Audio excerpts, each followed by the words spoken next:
Alrighty, alrighty.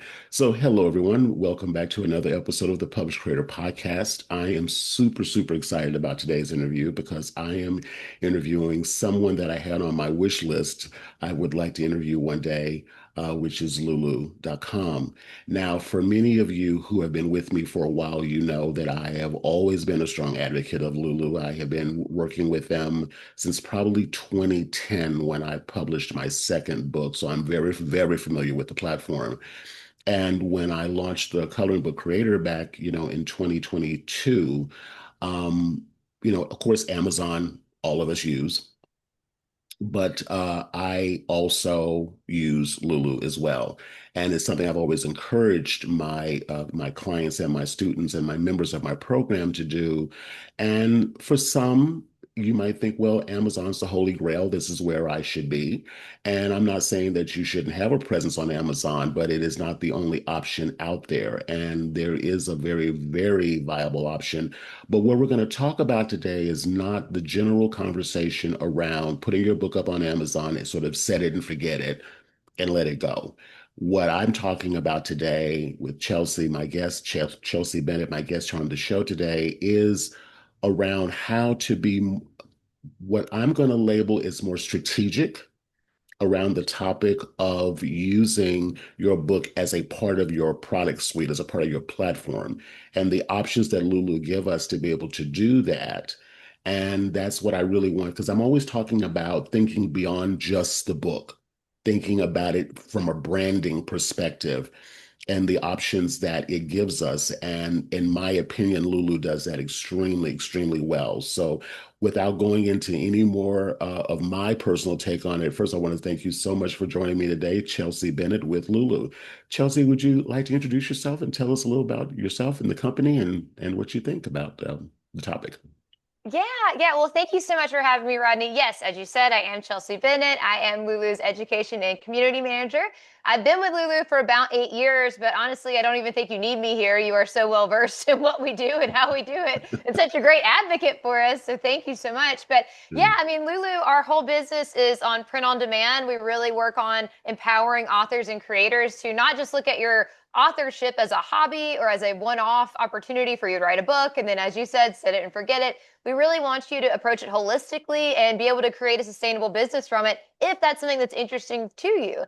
So we really have tried to put out a lot of resources and educational materials to help authors sort of make that shift in their mindset and also their approach to publishing, to understand that it can be a business if you can do it right. And if you really approach it as launching a business instead of just maybe launching one book, then as you said, the book can really just be a starting point for a really beautiful career in something that you're really passionate about. And so hopefully today I can shed some light on how to do that and how Lulu can help you make that dream become a reality.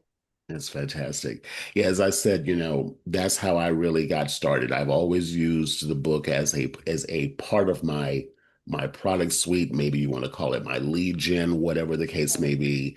And again, this is thinking outside the box. This is thinking a little differently. I don't want to say bigger, but think differently. And that's something I always encourage my members to do is to think differently. How can I package what I do in a way that it generates income beyond the single one-off sale. Like I call it onesie twosie sales.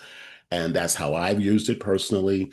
As we talk today, I'll share some of the examples of how I've used Lulu and I want you to listen to this from the perspective of, well, okay, based on what Rodney and Chelsea are saying, well, how can I think differently about not just my book, but my overall business? How can I think differently? And then how can I partner with a company like Lulu as a resource to help me with fulfillment Hmm. of that vision? So that's what I encourage you listening, whether you're watching on YouTube or you're listening auditorially, this is how I want you to think about what we're going to talk about today. Yeah. So let's jump right into it. So today's topic is going to be turning your book into an experience, how Lulu supports multi-format author brands. So that's the focus of our interview today. So we're going to go right into it, talking about the book as an experience. Many of my listeners are coaches and creators and course builders. And, I'll just share really quickly my story with Lulu and how I used it when I launched my I started a coloring group back in 2021. And part of what I did was I wanted a spiral bound book, which I knew Amazon didn't do. So that was, one the huge reason why I went with Lulu for this particular book. But I knew that the price point was going to be higher than what I felt that genre of audience would be willing to invest. So what I did was I created a membership program called My Coloring Club. And what I did was I created something kind of similar to what I would call a knitting circle, but it was with coloring. And what I did was I offered a membership where if they prepaid for a year, they would get the coloring book sent to them. So the book was a value add, not a standoff sale. And I had more people go for the 1 year plan where they got the book sent to them as opposed to those that went month to month, Mhm. interestingly enough. So that was a field test for me. So that's what I mean by an experience. Plus, with a virtual membership situation, people think, okay, well, we just get together on Zoom once a week. Well, having something physically sent to them in the mail makes it more tactile, Mhm. makes it makes it an experience. So, can you give us maybe some examples, Chelsea, of maybe some other people who have done something similar or how they've used your products to create, journals or whatever, to kind of do what I did? Yeah, I mean, absolutely. Well, first of all, I'll say coloring books and then journals, planners, what we call low and no content products are very successful at Lulu. And so if you are watching this and you're thinking, wow, I'd love to publish something, but I'm so overwhelmed, I don't know how to get started, you can start with literally a blank interior and a notebook cover that has your branding on it. So it can be that entry level and that basic, and that's going to serve a couple of different purposes. I mean, like you said, Rodney, it can accompany something you're already doing. It can help with brand awareness. It can be just a way to delight your customers. So if you have some really high LTV clients, maybe you want to send them a care package at the end of the year and it has your notebook with your branding on it. And so then not only does that serve them, I don't know anyone who doesn't like a blank notebook, but it's great for them just jotting notes or working on their next project. But it's also a little mini billboard for you and your business anytime they take it out and are using it in public. So just something to think of there. If you are listening to this, you're not at the point yet where you have, a ton of content you want to put in a book, then maybe just doing something low and no content would be a good start. But we have a ton of folks who create courses and then will use Lulu to introduce that tactile, that physical part of it. And it can be great, as you said, to bundle. It's a nice little upsell. You can charge a bit more because you're offering this nice, high quality product. And then I was thinking about this morning, but I also think it adds a level of accountability.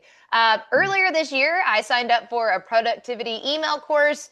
I didn't finish it. I think I did 1 day of it. I think there was a PDF download. The potential I left on the table with this, I'm sure, is insane. But I forgot about it. It gets buried in your inbox, and I think that there's definitely a place for PDF downloads. You know your audience and what they're receptive to.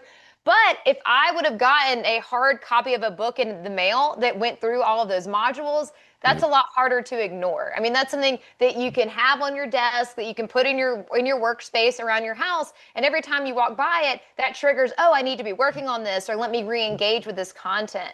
It can also have more longevity. So that once you're kind of done with that notebook, you can put it on your bookshelf. And next time you go to approach a project or whatever, then you can look back and see how did I do it before? Was this successful? Was it not?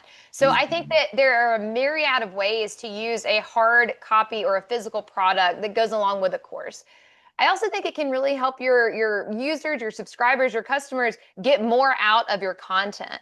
So Mhm. even if you just have a nonfiction book, creating something that will accompany it, that maybe after every chapter, you direct your students to go to the workbook and just reflect on the information that they learned. Mhm. How are you going to put this in practice? What really resonated with you? I've been hearing lately, a lot of people say if you want to learn something, the best way is to teach it. So maybe if you are trying to train a new framework or thought process or lifestyle, then maybe you can say after every module, how would you explain this to a friend so that your users can really understand it and they're making sure it's clear to them in a way that I mean, helps them understand it, but then also that's kind of a cheeky way to be like, okay, well now they can tell other people how they're using it as well. So I think that those are a couple really good examples of how to do that. And then, like you said with your coloring club, just the value add of getting that physical product in the mail, and I think it can really add a lot of layers of just how to interact with your content and how to stay on a program or a methodology that you may be trying to introduce. And I think to me personally, it makes it a lot more fun. Yeah. I think that to be able to, I just always found that interactivity of it, the combination, because we do everything online. And of course, keep in mind when I did what I did, it was during the pandemic. So we didn't have a lot of options to meet with people, face to face. So maybe it was a timing thing as well, but I could see why people jumped on that like they did because, again, maybe it was a timing thing because of what was happening at the time. But I just knew I wanted something physical. I didn't want it to all be digital. And you mentioned about the email course. Yes, you're right. We get complacent about it, or we just not even complacent about it. We just like, okay, well, I know it's there. I can always go back and dig it up and go look at it.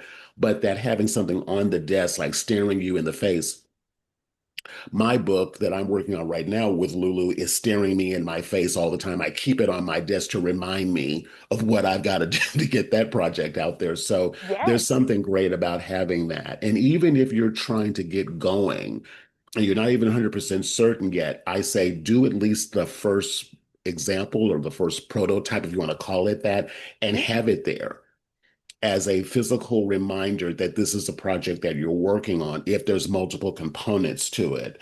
And what I love about working with Lulu is that I was able to do that, and the book is beautiful. And what I did was, as a part of the marketing, the pre-marketing of it, is I did a group call where I actually did a drop down video on top of the book that I got from you all, and I went through the pages with them. So Yes. they can, Yes. so it got them excited about the project as well. So I'm telling you, there's all kinds of ways. You just got to think a little bit, just think different. Yeah, and I also think, and I had to do this. I had published a book with Lulu, and it does seem like an overwhelming process, but Mhm, remind yourself that you can have fun with it. It can also be a mhm, really fun journey for you as a creator. And what mhm, you mentioned about sharing it with your audience is another thing we see a lot of folks do is like what you might call like writing in public or working on something in public. And then you have buy-in from your audience. They see you going through this process. Maybe you're inspiring them on another level. And then that could be a whole other content business for you. Like you have really mastered, Rodney, the publishing process. So you're working with people to help them do that. We see a lot of people who go through it. They kind of, get their stripes or pay their dues and learn the ins and outs. And then they're helping other people do it as well. So I know mhm. it can be overwhelming and you're like, well, how am I going to find a couple hours every day to work on this? But just think about it as A, it can be enjoyable. And then B, it can also open up another line of business for you as well. Absolutely, absolutely. So let's see here. Let's move on. So now let's talk about the different formats. But now, as I mentioned a moment ago, um, for that particular that project I did, my coloring club, I specifically wanted a spiral bound book, which is Yes. something that Amazon does not do. I have found that with workbooks, activity related books, they appreciate a spiral bound book. So could you kind of give us some ideas about the different types of ways that we can, the different options we have for the production of the book, hardbound, softbound, color, all of that. Can you talk about that a little bit? Yeah, yeah. And I would also just say, Lulu, we have a great pricing calculator. And so you can go to this tool on our website. It's lulu.com/pricing. And you can see all of our formats, trim sizes that we have available. So we do coil bound, as you had mentioned. This is really a standout product set for Lulu. So if you are doing a workbook or a notebook planner, I mean, I love something that can lay flat because, like you said, having that tangible thing that you can really work in.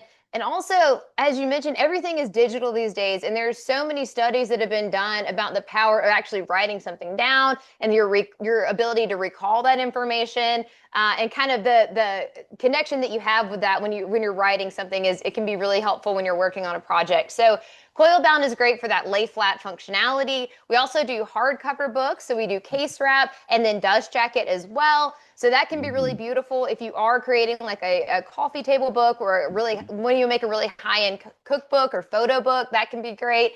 And then we do paperback, of course. We do comic books and magazines too. So we really run the gamut. So for any creators out there who are maybe you do something really highly aesthetic, or maybe you're into fashion or beauty or anything like that, maybe creating a quarterly zine or creating a product type like that could be a really fun way for you to share your expertise and then kind of work in a subscription-based model as well. Hmm. Hmm.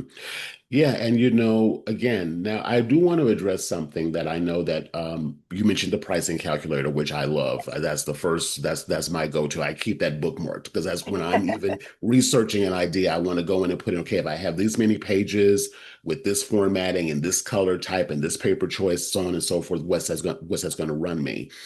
And because we are talking about print on demand, you're not ordering in bulk, the price point is going to be higher than if you were to order bulk. But again, this is print on demand. So we need to be, clear about that.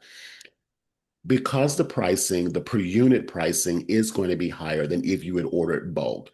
First of all, you're not taking the risk by investing in a lot of books that you don't know for sure you can sell. Right. So by doing print on demand to begin with, it'll be, it's a way for you to field test what you're going to do. But the pricing that Lulu has on it is what actually inspired me to create bundles Mhm. around the books to absorb some of that cost. And that's what really sparked the idea. That's how my coloring club came out of it. So for those listening, if you go to the pricing calculator and you actually do that, you'll go, well, that's a little high. I mean, sometimes depending upon the book and the Mhm. format and the size and all of that, the price is going to be higher, but this is where the bundling comes into play. Yeah. Yeah. And that's where you can absorb that cost and make it position it as a value add as opposed to a standalone offer. So this is thinking, like I said, this is the recurring theme in this conversation, thinking differently. How can I create something around this so that the book is not the only thing that I'm selling? So have you had any other authors with the company that have done something kind of similar to what I've done with that? Yeah, absolutely. I mean, we always like to tell our authors, listen, book sales are great, and I wish you all the book sales in the world. But really, the book can be a great leverage point for a lot of other opportunities for you. So, establishing yourself as an expert in your field, booking interviews, booking articles and bylines and things like this, speaking engagements, keynotes, even. We see authors do that all the time because when you have the book that you've written, you can literally say, I wrote the book on blank, your field, your expertise. And so it can be really helpful there. Also, like you said, this could be something that we have a lot of folks who are speakers and who want to be speakers and go on the speaking circuit. So maybe their book is, if you hire me as a speaker, then you get books for the audience. And then that can be a nice upsell as well. And then that's great for the audience because if you, and I know that you will, kill it as a speaker, then they're going to want to be able to look at your material and really lean into what you know and learn more than you can maybe share in an hour. So we see people doing that. Also, we have a lot of folks who are consultants on our platform, and they are using, hey, if you book an hour with me, get a free copy of my book. So that can be a really nice package as well. So a lot of folks that we see that are really successful on Lulu, they're seeing their book as an opportunity to do more, like you said, to bundle it, to package it. So maybe if you hire me as a speaker, you're getting free books. If you are hiring me to consult with your company, I'm giving you these free books. If you are hiring me for whatever project, this comes along with it. So then when they see your price tag, they're thinking, oh, wow, not only am I getting time with you, I am also getting this book. Or like you said, not only am I getting access to your community, but I'm getting this physical representation of that. So we do see a lot of people who build that around. And for Kickstarter campaigns, for Patreon, for subscription services, someone might say, oh, $100 a year or whatever your price point is, maybe that's a little bit high. But then when they are getting these perks of this community to rely on, this monthly accountability meeting, this mastermind group, and I'm getting this book or this workbook that's really going to help me get my money's worth, it can really help offset that in the customer's mind. And then we'd like to say you're moving from transaction based to relationship building because they're not just buying the one-off book. You're able to say, okay, well, now you've joined my community. Now you're going to have access to me, or you'll have access to this mastermind. We'll be checking in with each other, whatever. I mean, there are so many ways to add a print component to your business. And like you said, it just kind of takes thinking about what does my audience want? What do I already create that really resonates with them? And what could I add that will really help them get the most out of my content? Mhm. And I'll say to add to that, Chelsea, is tell every single person, I don't care what platform you use, on the first couple of pages and definitely at the end of the book, put a QR code in there because that Yes. QR code can send them wherever you want them to go, to your school community, to your social media. I Yep. recommend personally, in order to be able to maximize the opportunity and the experience, and also increase your income, is put a QR code in the book that sends them over to a community like the school platform, which I'm all in on. Mhm. And even it can be paid out the gate, or it can be on a 7-day trial. You can do a trial. And so not only if someone gets the book, or even someone even sees the book and they go, "Ooh, I like this," the QR code is in there. They can click on it, go over to, now you're getting them into your ecosystem, or send Yeah. them to a landing page and get them on your email list, and then send them over to school, wherever you want them to go. That's something that I honestly, I swear, I try to like go, please do, don't just send them to Amazon to go buy them. Yes.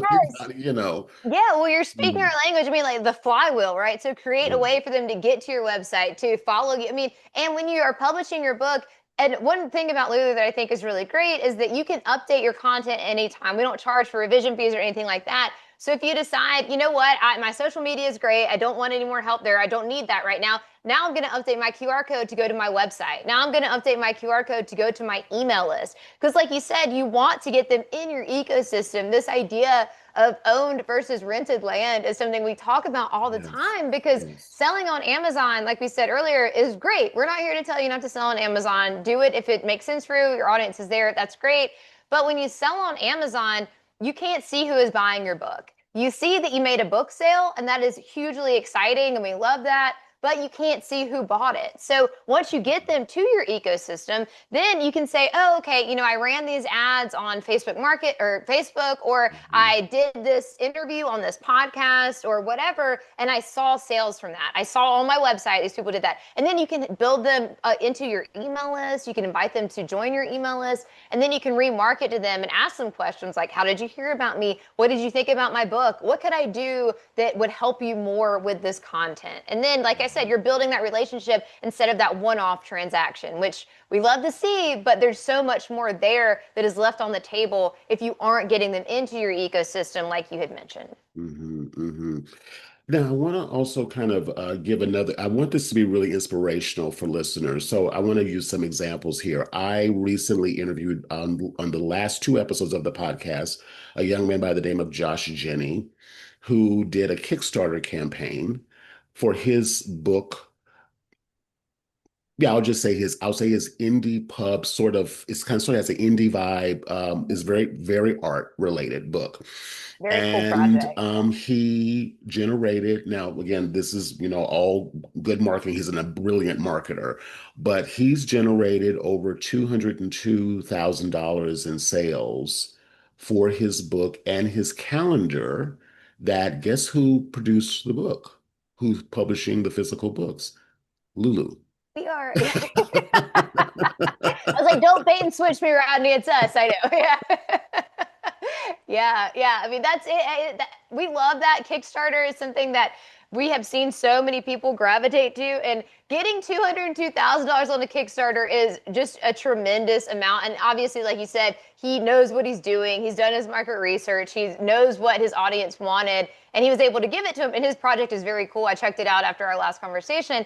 But I would also say if you are at a point where you want to try this out and you're thinking, well, I'm working on a budget or I can't afford all the things that I might need to make the best book possible, Kickstarter can be an amazing resource for you because you don't have to set your ask at $200,000. If you have the audience that is going to see you through, do it. That's great. But you can also do $1,000. You can also do $500. It doesn't have to be an insane amount of money. But like you were talking about earlier, doing print on demand is really great for proof of concept because you can create one see how people receive it, see what people are interacting with online or in person, and then go from there. So it's the same with Kickstarter. You can do a Kickstarter for a small amount of money or whatever you think it's going to take for you to create your project, and then see if the market wants it. See if your audience is willing to put some money up front to help you create that project and bring it to life. So that's a great way to use crowdfunding to bring your book to life. But also, if you're doing something, that could be totally different, that aligns with your business,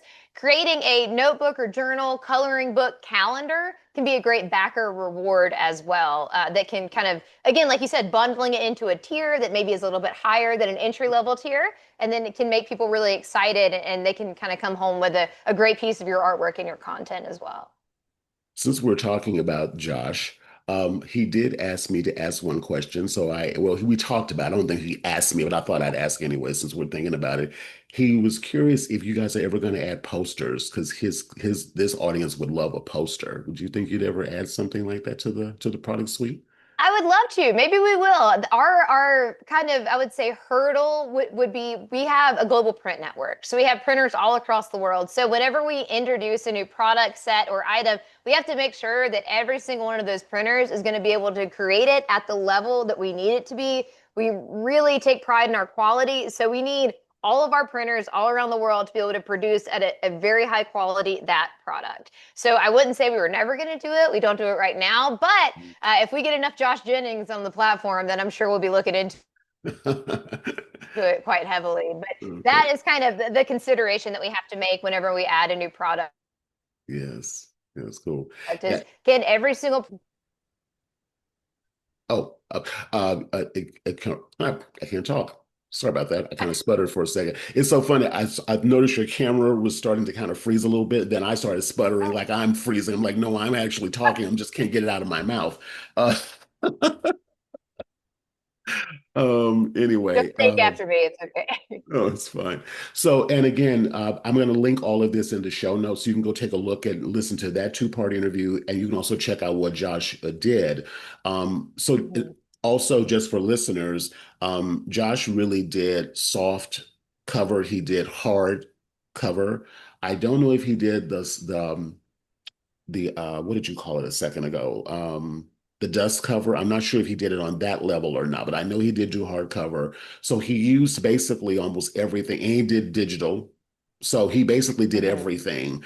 And I don't recall for certain, so I don't hold me to this listener, that he did a comic book thing. Although he could, if he's not thinking about that, he could do a comic book type, offer too. So again, it's just having, with Kickstarter, all the different options available, to be able to offer yours and multi experiences. And again, this is all circling around what the topic of this podcast episode is about, which is bundling and creating experiences. And so it's a great Mhm. example. All righty, so let's see here. Now, my next question I have for you is,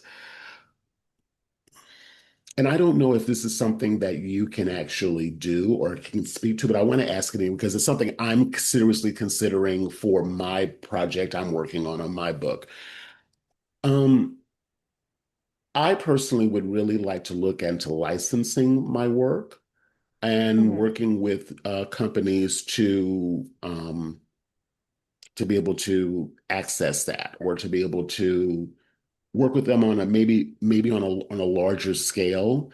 I guess similar to what Josh has done. Does Lulu have any ideas or provisions or anything around? Has anyone ever used the company for the services in a licensing type of arrangement? If not, that's okay, but I thought I'd ask because I'm curious about that Um, myself. Well, I'm sure. I don't know if you can hear my dog barking. I think the mailman is here, so she's letting me know. But for licensing, yeah, you can absolutely use Lulu to do that. And I think for the best recommendation I can give is just back for the proof of concept. So once you have your books or your product suite, and then you can kind of share that with whoever you want to work with. And then, if you want to publish something that is licensed, then you can absolutely do that. I mean, at Lulu, the author or creator keeps the copyright. So we'll never be involved in that. That's yours and that you can do what you want with it. But outside of that, I mean, I don't have any reasons why you couldn't do that. I mean, I think Lulu is a great opportunity for you to. We have a lot of people who will create collaborative projects on our platform. And then it's Mhm. really as simple as if you have the license for the company they're working with, you can put both logos on it or do things like that. Hmm. We've also worked with a company called Dropcap. This is more for international rights and marketing and things like that. So we do have some relationships with companies that can help you do that. Like your book, I know is based, or one of them is, pastries in Paris and from Paris Hmm. with pastries. So if you wanted to translate that or take it to an international rights market, then we do have partners that can help you do things like that. Wonderful. So that might be another consideration. But as far Okay.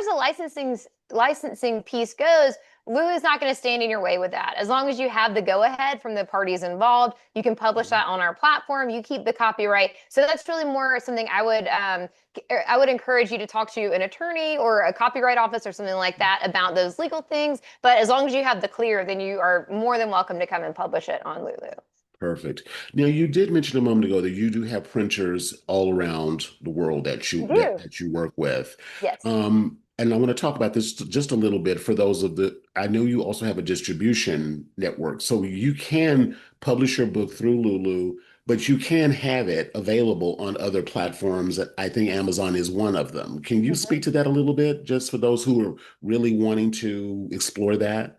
Yeah, absolutely. And so for our print network, I think we have seven or possibly eight that we have around the world. So the UK, Canada, France, Australia, and several others. We have a map on our website. But so anytime you use Lulu, you are kind of tapping into a global print network. So whether your audience is local or global, we can get your books to those readers.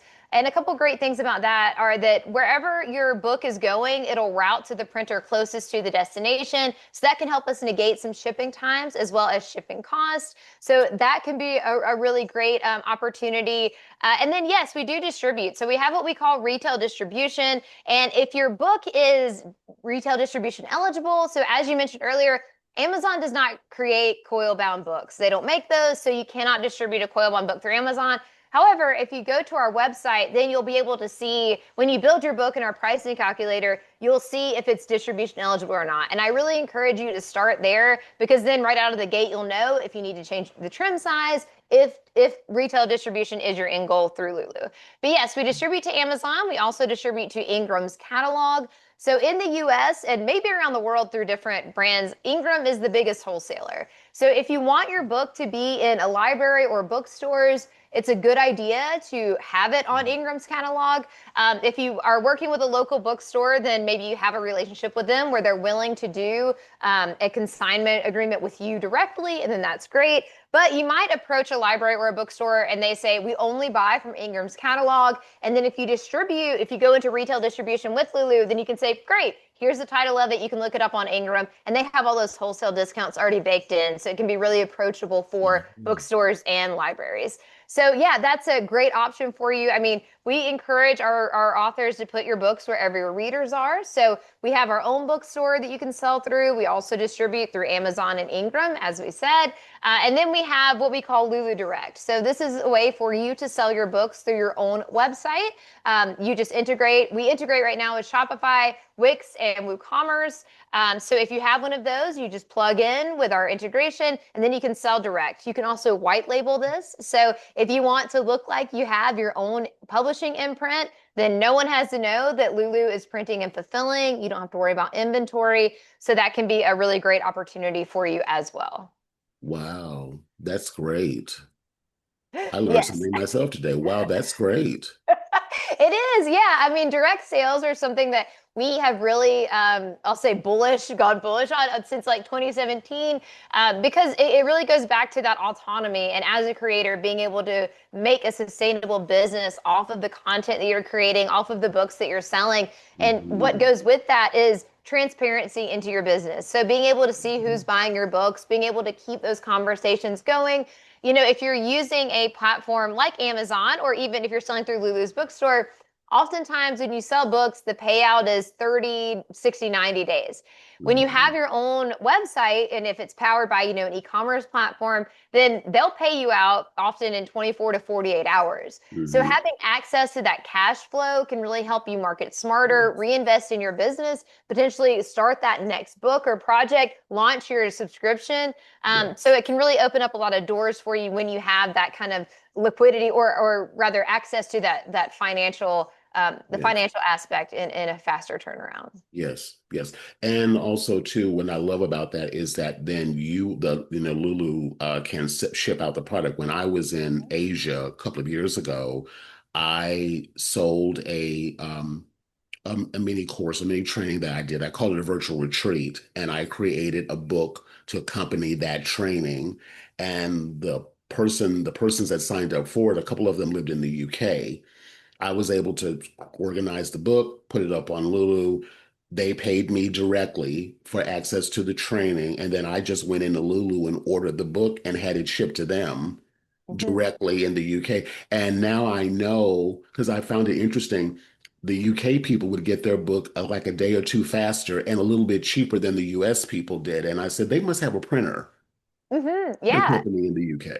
Yeah, and I'll also say, I mean, that's a great example of, again, bundling the books and then sending out that tangible representation of your work. But I would also say we have a tool that we launched, I think about a year ago. It's called our Order Import tool. And with that, you're able to place multiple orders for multiple products at one time. So if you go through this scenario again and you have maybe a course or a cohort that you're doing, a mastermind, and you need to send out 10 copies of a book to 10 different people, you just upload a CSV file with that information and you can place all of them at once.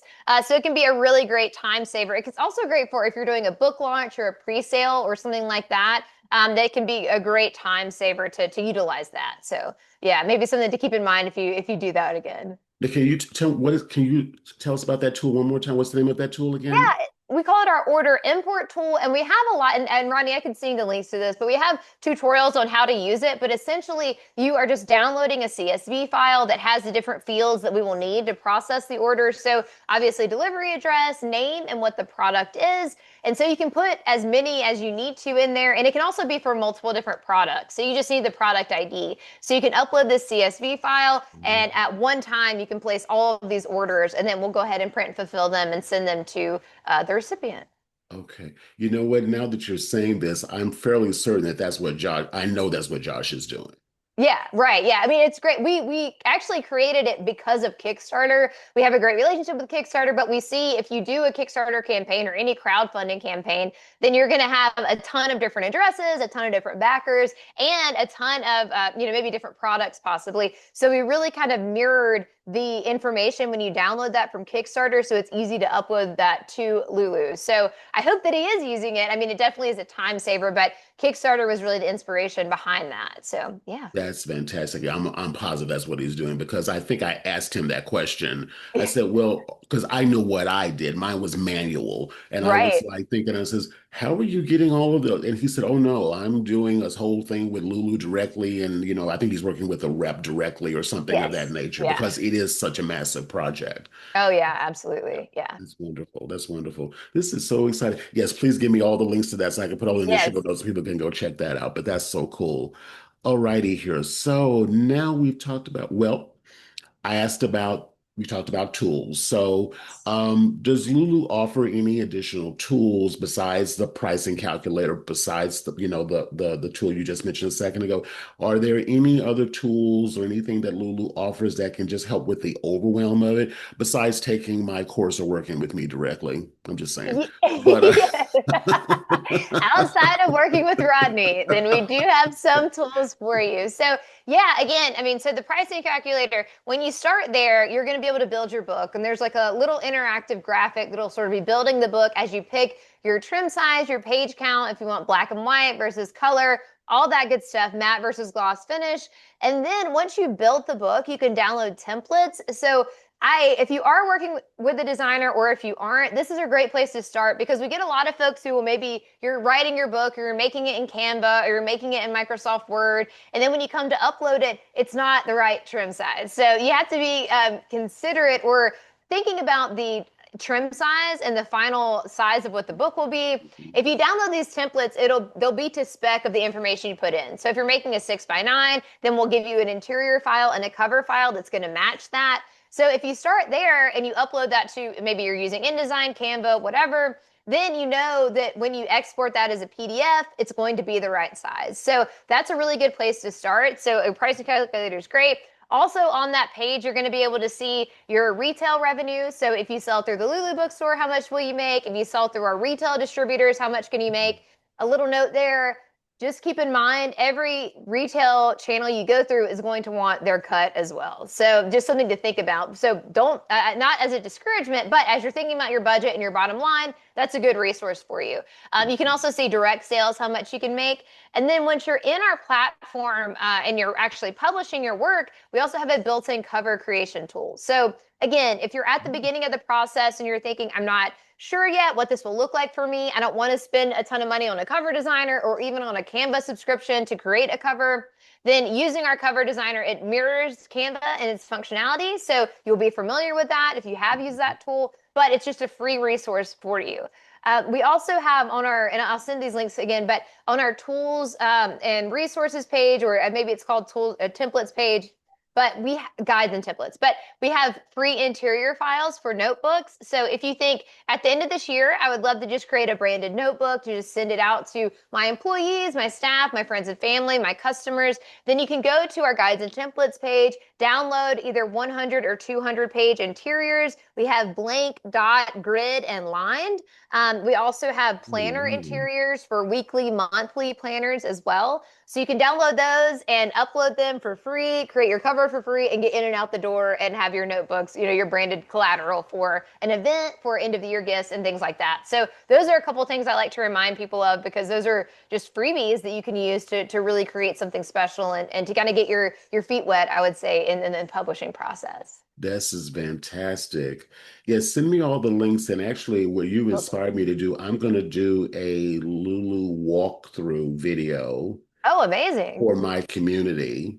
And so, for those listening, if you aren't already, join my. I'll have the link in the show notes. It's going to be at the top. It's called my published creator school community, and I'm going to plan a walkthrough, a video screen walkthrough of the things that Chelsea is talking about today, so you can actually see all of the things that she has, and then the tutorials that I made to add to that because this is amazing. I'm learning things and I didn't. You kind of get tunnel vision. You go use your one thing that you Oh gosh, I do know. kind of I in and know. out. But yeah, but that I did not know all of that. How did I not know that? Well, I know. I mean, it's not something that I mean, we do try to talk about it, but like you said, I mean, a lot of people, when they hear of Lulu or by the time they hear of us, they already have an idea of what they want to do, or maybe they're just thinking, I have this book that I want to create. And so maybe you're not looking at it as like a place to kind of play around. But this is, I mean, Mhm. it's an amazing opportunity to do that. And because we are print on demand, this goes for any business line of ours that you use, any project that you create. You only have to buy one. So I used to kind of joke around and tell people you can go through the process and get one copy and think, oh my gosh, what was I thinking? And it can just be a fever dream that you put away in your drawer. You never have to think about it again. Or you can get it and think, okay, great. Like here's what I mean. And I will say this will happen. You get it in the mail and you think, I wish I would have done this differently, or this could be a little bit better, or you just Yep. learn as you go. I mean, my favorite quote that I've heard since I've worked in this industry is, you don't know what you don't know. And it's like the Mhm. tunnel vision that you say, it's like, Mhm. you want to make a book, but do you know about Mhm. ISBNs? Do you know about the copyright that you Mhm. might need? Do you know how you're going Mhm. to distribute it? Do you know how that Mhm. affects your format choices? So there is so much that goes into it. So if you do have the time to kind of start slow, then I think that can be a great asset if you can do it that way. Absolutely, absolutely. With my Parisian pastry adventure book that I just did, it's sort of like I said, I wasn't even planning to even sell this. It was just an idea that I had that I put together. And I think I ordered three different versions. I think I ordered a spiral bound version of it, but the first one I ordered was perfect bound. And immediately, because I don't care how much or how meticulous you think you are on the computer, until it's in your hand physically, you will go, how did I not see that? How did I not get, It's catch so that? true. It's so true. You just order, even if you actually do plan to sell it only digital, still order a physical copy. Yes. Yeah. And I will say just Mhm. a PSA proof copy. Give yourself enough time for the proof copy. And I mean, a little bit just about the nuts and bolts of print on demand. It'll take about 3 to 5 business days to make the book. And then I always like to tell people, give yourself like a week after that. I mean, there are different shipping levels. You can expedite it, but give yourself 2 weeks from when you order the book to when you get it so that you don't have to be stressed out about it. You're not up against a deadline. And then you can actually sit with it and look at it because, yeah, like you said, it's so different when you get, especially if it's your first time publishing, the proof copy is essential.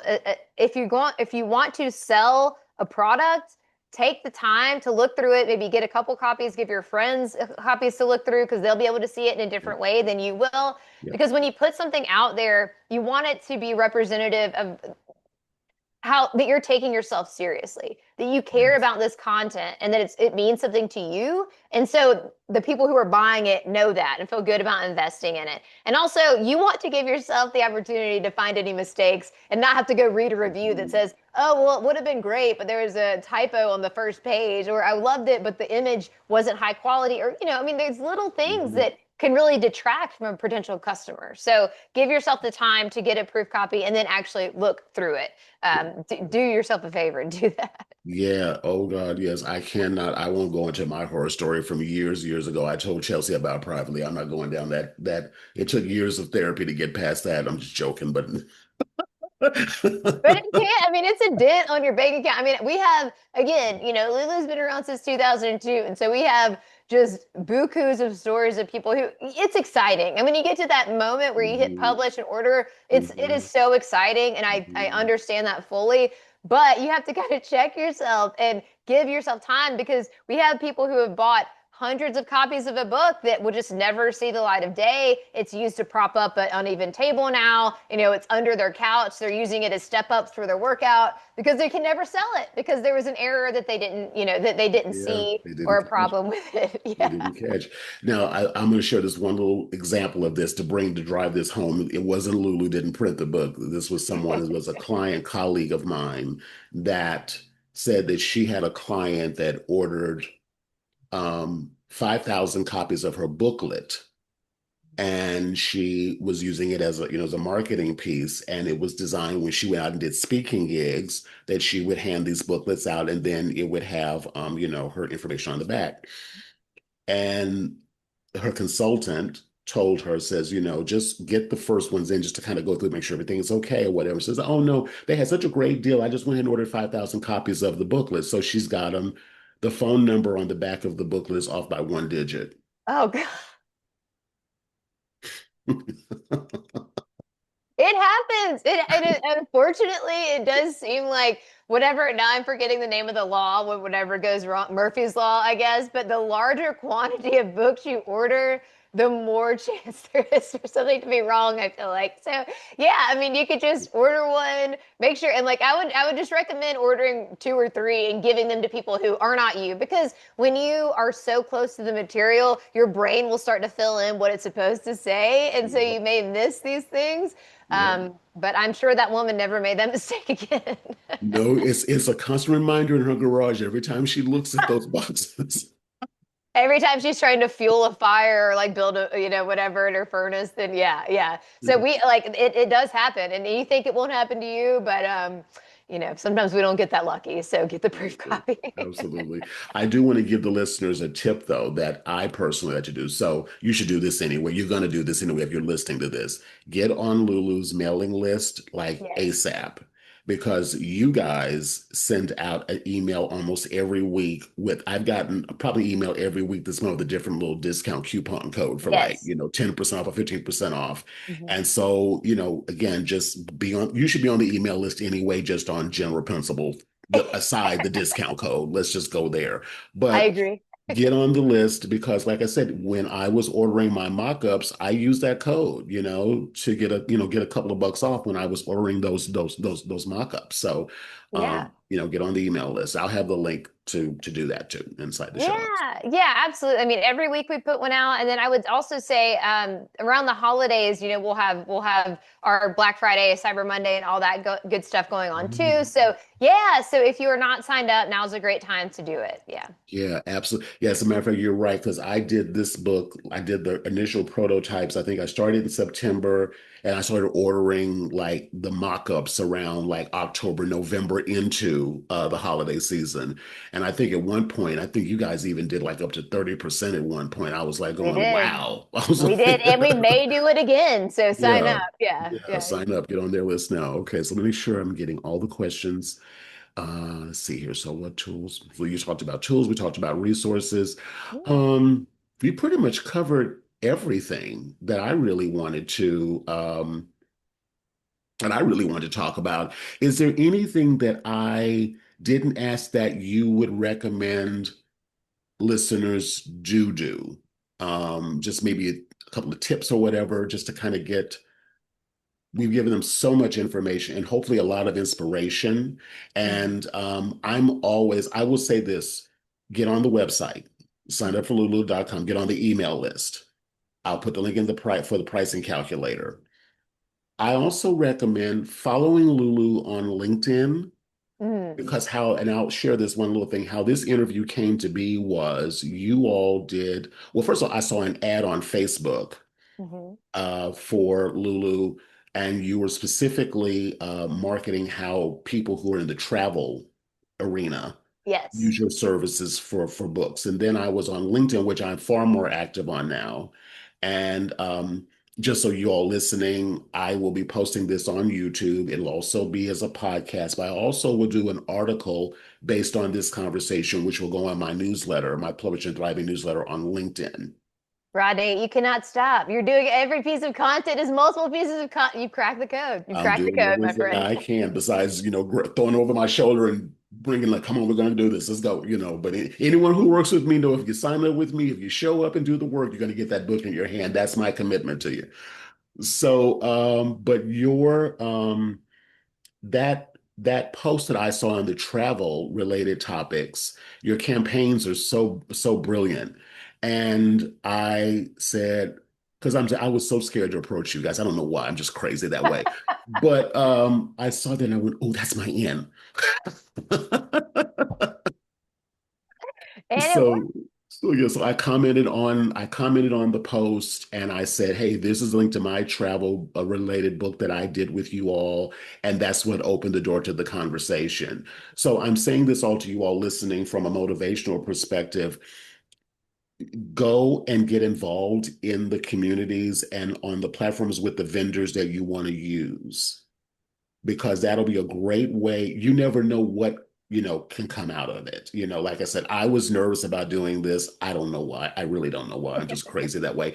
But the point of the matter is that you could be one post away or one comment away on a post to a whole new world opening up to you. So from a marketing perspective, not from what can I get, but how can I contribute? Like I believe in this company so much. I wanted my users, my listeners to know more about you so that you can see it as an option. And I won't mention a name, but I had one of my clients, students, that did her book.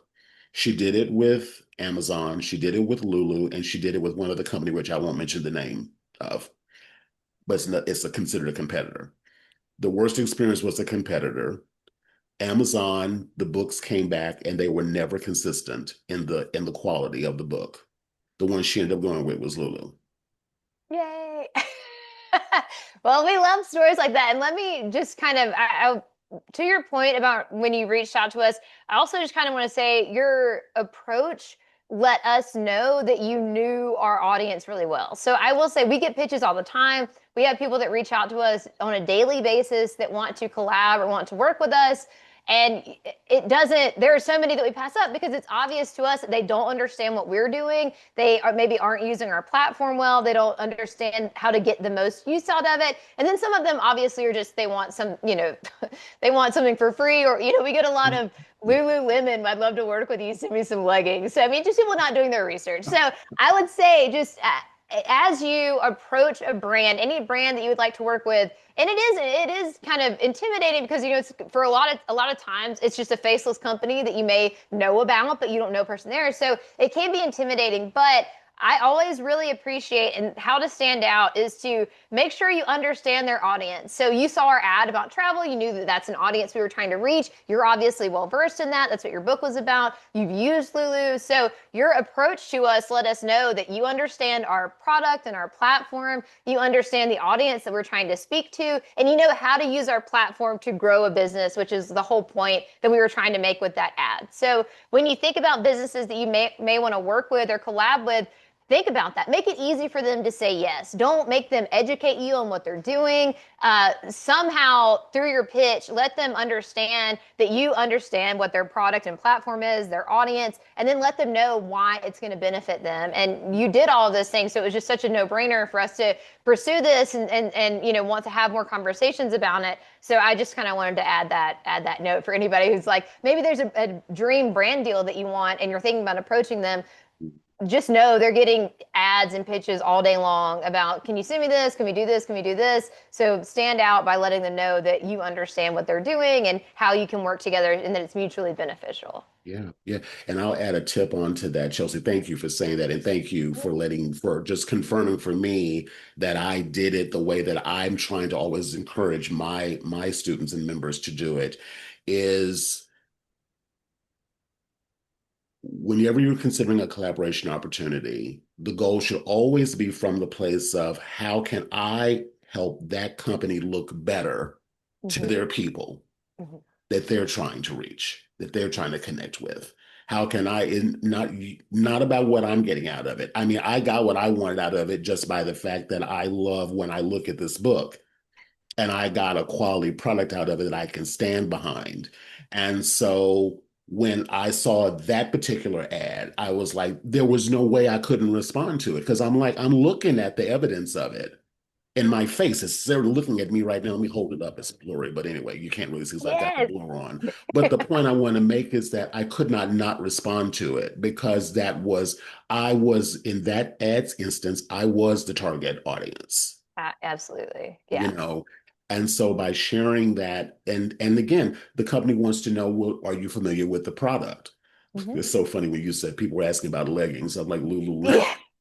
Yes, yes. I when I started at Lulu, I started out in our customer service department. This is like 8 years ago, and people would call us and be like, "I have leggings that I need to return." I'm like, "No, you don't. This is not it's like it's not." So I mean, yeah. So, but and that's just such a the eye roll. It's like an almost audible eye roll when I see these come into our PR inbox, and it's like, oh, like, and I'm like, you couldn't even take the time to find out if you're emailing the right company. And I mean, it happens all the time, and we get pitches that are just so it's like you're just wasting your time and hours by doing this. So yeah, but I can go back to just some things that I will kind of share at the end that may be helpful for folks. One thing that we did not touch on, but I did want to suggest or just kind of offer is a lot of folks will use Lulu at the end of the year to create calendars. I mean, that's a great additional revenue product at the end of the year. But at Lulu, we make it really easy for you to use it doesn't have to be a calendar, cookbook, whatever, as a fundraising tool. So as you're setting up a project, you can put in a nonprofit or whatever the organization is as a payee in the project. So maybe you say 10% of my revenue is going to go to this nonprofit or this organization, or maybe it could be 50, 100%. But I always like to remind folks of that because around the holidays, especially, in the time that we live in, pet influencers are a thing. Your pet can be more famous than you are. And we have Yes. a lot of people that have, Instagram accounts that are of their pets, and they'll make calendars from that content at the end of the year. And there's a couple, Ruben the Bulldog is one of them. And every year he raises money for Bullies to the Rescue or different animal shelters. And so that's a great way for him to give back to his community. We have others. Pitbull Flower Power is another one. Amazing photographer, Sophie Gamond, photographs pit bulls in shelters and tries to get them adopted and get rid of the stigma that pit bulls have. I love her project so much. But she also donates proceeds to different animal shelters. We see people doing this with, cancer or, abuse, domestic violence shelters, things like this, educational programs, literacy, all kinds of things. So it can be really anything that's close to your heart. So if it makes sense for your brand, it can also be a great way for you to show your community what you care about, raise money for a good cause, and also highlight that as well. So I just kind of wanted to plug that because this time of year we see so many people, really, really looking to give back to their communities. And you may not think it, but creating a community cookbook, creating a calendar, creating a little comic book or coloring book can be a really great way to share the wealth and shed some light on something that really matters to you. That's a great idea and suggestion. I have one of my students. She published in a beautiful, beautiful a planner through you all last summer, and I work together. Her brand and her message is all around rebuilding your life after being in a domestic violence situation. Hmm. Hmm. And she did I mean, incredibly beautiful book with Lulu. And if I remember correctly, it was Lulu. Yes, I think so. She did. Yes, she did. And so anyway, I didn't think about that she could use the position book as a fundraising Hmm. tool. I didn't think Yeah. about that for women Yeah. who need to have a safe place to go. One of the things that is a standout in the book is a checklist, a safety checklist.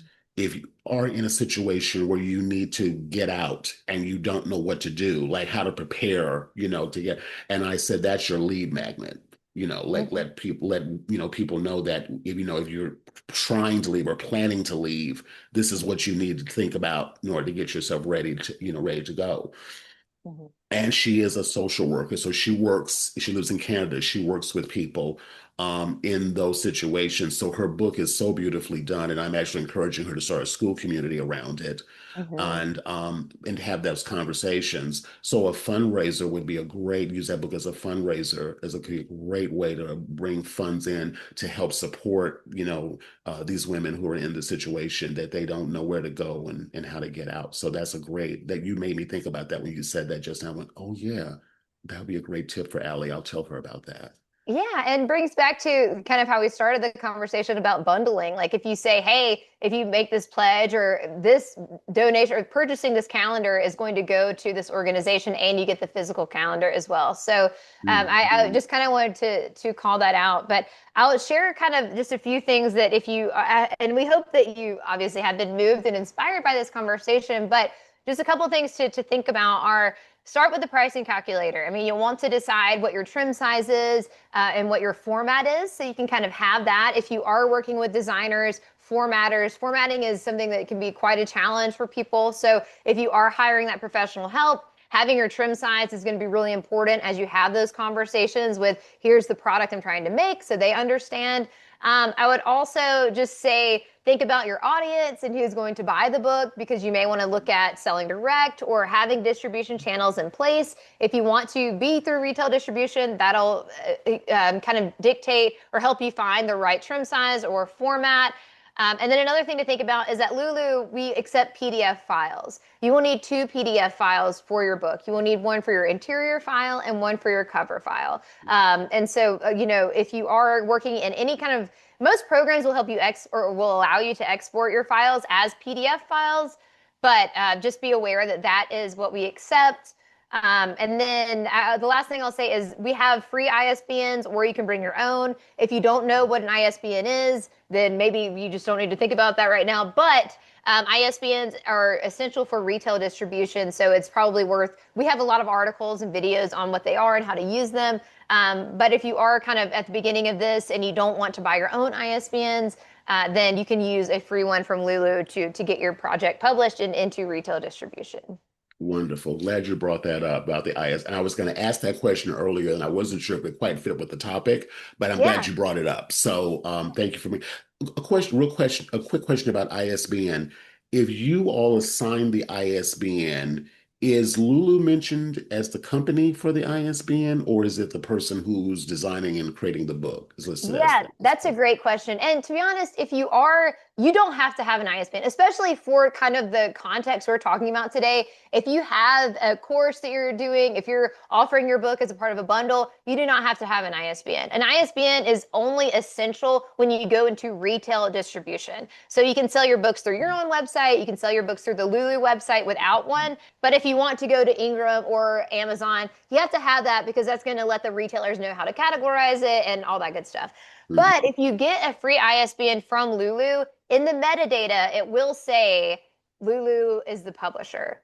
That may or may not matter to you. There are some people who don't care. That's fine. But if you are looking again at as this, so my coloring club, if you're looking at this and you're like, I want this to be a business, I want it to be essentially my own imprint and publishing house, then you could buy a batch of ISBNs from Bowker in the Right. US, and then you buy 10 at a time, whatever. When you register them, you put My Coloring Club is the name on the imprint. So anything you publish with those ISBNs when people Google it or search it, it's going to come up under your imprint. And then again, that kind of goes with like the white labeling I was mentioning earlier, where Lulu can still print and fulfill those books, but it's white labeled. So it's under your imprint, and no one really has to know how you're getting them fulfilled at the end of the day. Perfect, perfect. Thank you for that level of clarity because I know that's a question that people have asked, and we've talked about that before. I know Yeah. Amazon does that too, where they can assign an Mhm. ISBN number too. Yes. And Yes. so yeah, so in the context of a, like I said, a planner possibly, or maybe a workbook that's in conjunction with a course or something like that, no, you really don't need an ISBN number. The only way you really need one is if you are looking at distribution to networks, retail networks and libraries and that kind of thing, correct? Yes, Okay. absolutely. All right. Perfect. Perfect. So just so that level of clarity, because I think that would be a question people will ask, well, do I have to have an ISBN number for everything? You Yes. don't.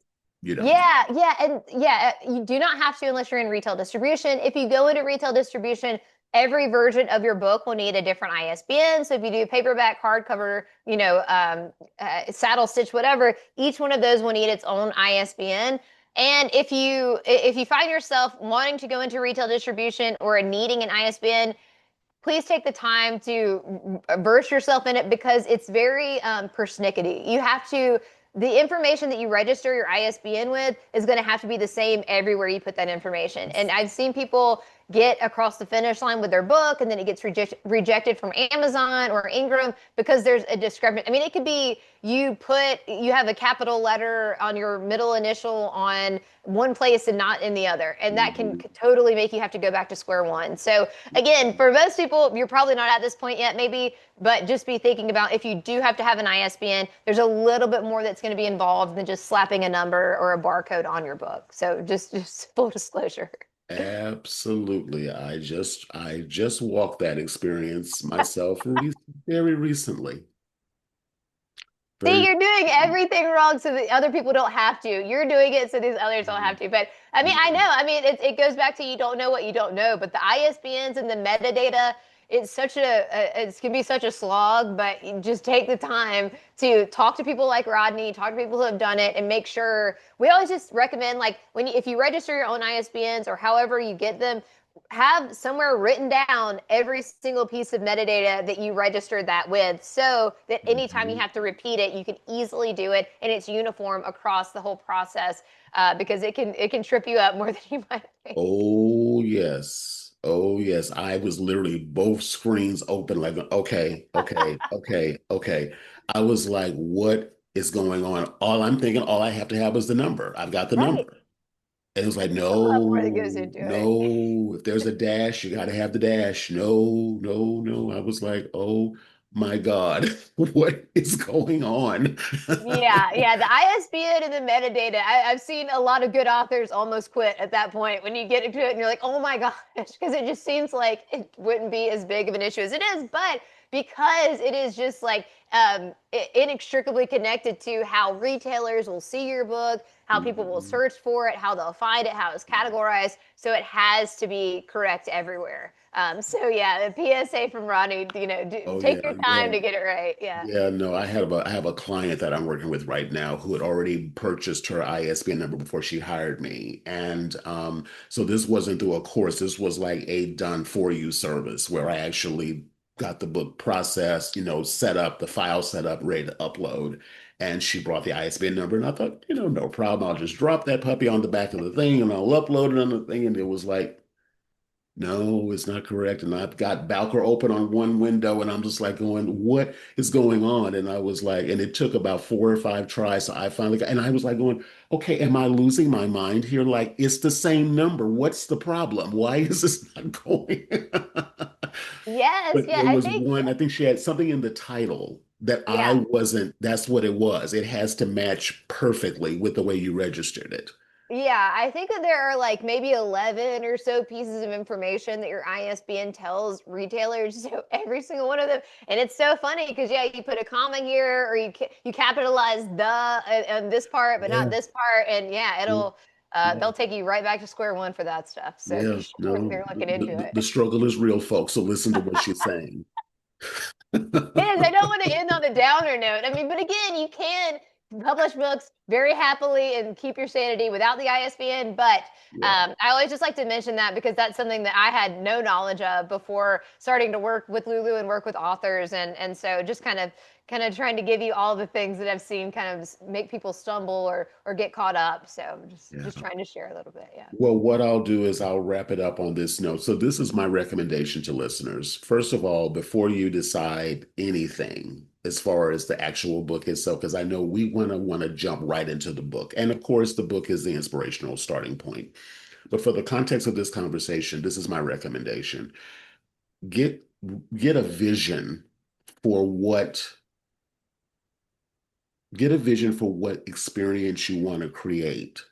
Mm. Have your book idea, but get a vision for the experience you want to create because Lulu is a part of helping you get to bring that vision to life from a physical perspective, but it has to start with a vision first.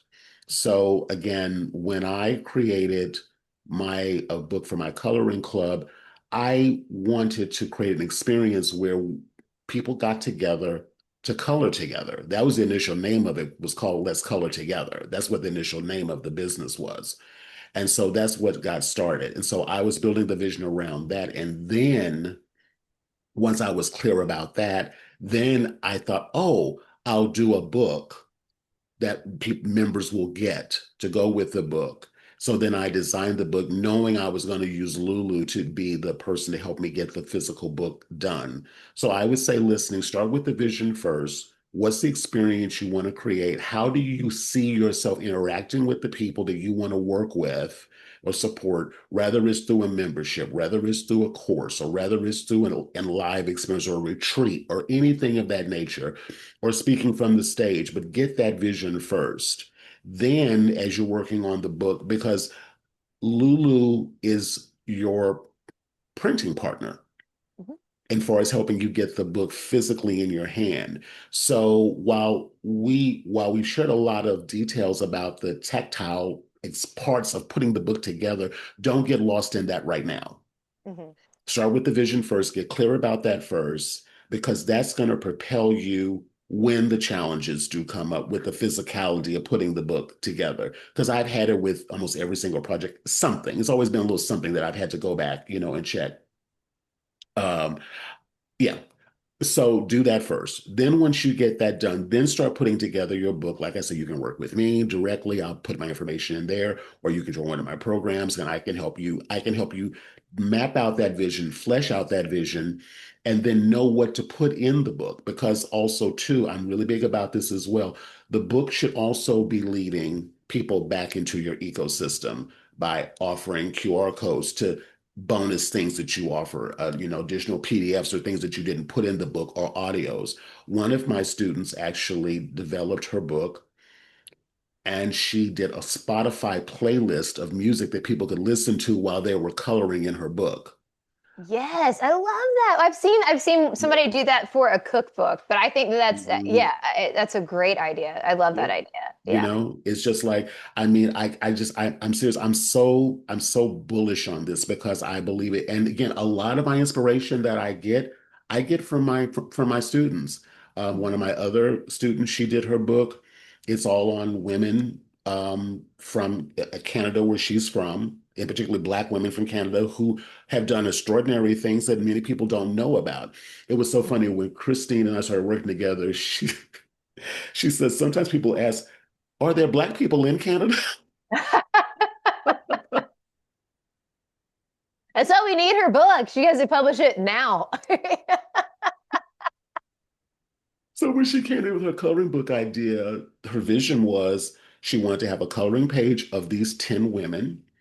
One of them was her mom, Mm. by the by. She had a story, a little two-pager story written about who she was, who she is, or who she was. She had a word search page added to the book. So after you read the story, you could go do a word search puzzle to, kind of test what you read. Then she had pages with QR codes in it that linked to YouTube videos where you could watch more about this person's story.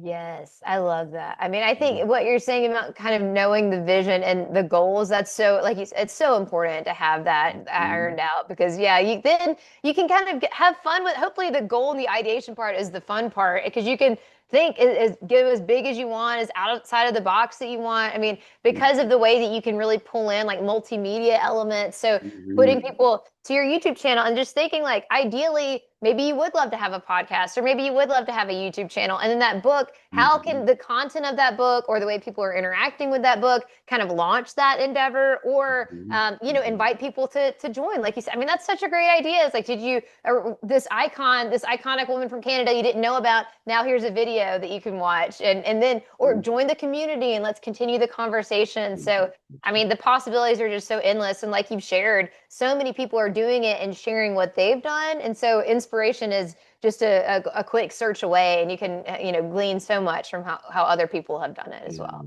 yeah, I just think it's brilliant. So I'll just say it, I'll wrap it with that is that, if you start with that first, and again, it'll motivate you, it'll help you to elevate the experience. Um, and then, like I said, if you choose Lulu as your printing partner with this, they do a beautiful job of it. And yeah, I think just go with that. Think about how can I create an experience, which is the topic of this conversation, and how can I partner with a company like Lulu to help me actually bring up either that whole vision to life or a piece of that vision to life, but in a very tactile way that people can walk away with. And nowadays, again, back in the day, you couldn't do this unless you did a print run. Hmm. Yeah. You just couldn't do this, which required sometimes thousands and thousands of dollars. Now you can do it one copy at a time, get it, check it, show it to people, and build up that enthusiasm for your project as you're building out the rest of the ecosystem. Because nothing beats walking into some place and handing them that, and they look at that and go, wow. I mean, it makes it real for you, and it makes it real for the people you want to partner with. Yeah, absolutely. I mean, everybody that I meet when I tell them what I do, everybody wants to write a book. Less than 10%, maybe less than 5% of those people ever will. So if you Mhm. are thinking about, if you're watching this podcast or you're listening to it, then there's something stirring in you. You want to create something. So go do it. I mean, how will it feel to not do it? That Mhm. maybe take if you're on the fence, then just imagine, a year from now or 2 years from now, if you never act on it, then how will that feel? Mhm. And Mhm. yeah, like you said, it's when you have that book and it's just a representation that you did the thing, you took it seriously, you invested in yourself, and you created this. And it can build a legacy, it can build a business, and it can build self-esteem and confidence as well. So, Mhm. um, so yeah, go do it. It can build community and it can build experiences for Absolutely. yourself. I mean, Hmm. I started this 3 years ago, and I meet with my group from 3 years ago. We meet every Tuesday from 3 years ago. They've long since done their books. That community and that conversation, it's changed everything for me to be able to do that. Because again, as writers or whatever, your genre is, if you're building in a vacuum, you don't really know how people are responding to your work. So it's more than about money and distribution, all that stuff. It's about connecting with the people that you're creating this. Your book in and of itself is an experience, Hmm. and it can really change your life if you think about it differently. Absolutely. Listen to the man. He knows what he's talking about. I could have said it better, and you have the experience to back it up. So Thank you, I Chelsea, so completely much agree.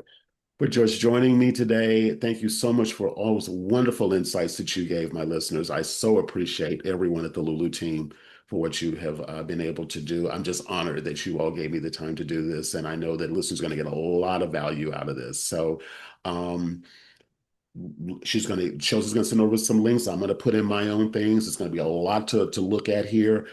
Check it out. Take your time. Join the the published creator school community to stay in contact with me. And I would love to at some point have you back, Chelsea, and we can have another conversation at some point in the future. Oh, good. Well, I would love that too. And just thank you so much for letting me be a part of your podcast and your journey. And you're doing some wonderful work over there. So we're just honored to be able to be a part of it. And it means a lot to us. And people like you are what make our platform work. So thank you so much, Rodney. And I hope that this is helpful. Thank you so much. All right, everyone. Have a good rest of your day. If you're listening to this, like I said, you can listen. If you're listening on the podcast, go check out the video if you wish, or if you're on YouTube, you want to listen, you can go over do that too. And I'll also have the link to all of the other ways to connect with us if you prefer to read. Like I said, it's going to be on LinkedIn. And join my school community and let's chat and let's see how I can help you get one step closer to bringing that vision to life. Have a good day, everybody. Bye, Okay, everybody. take care.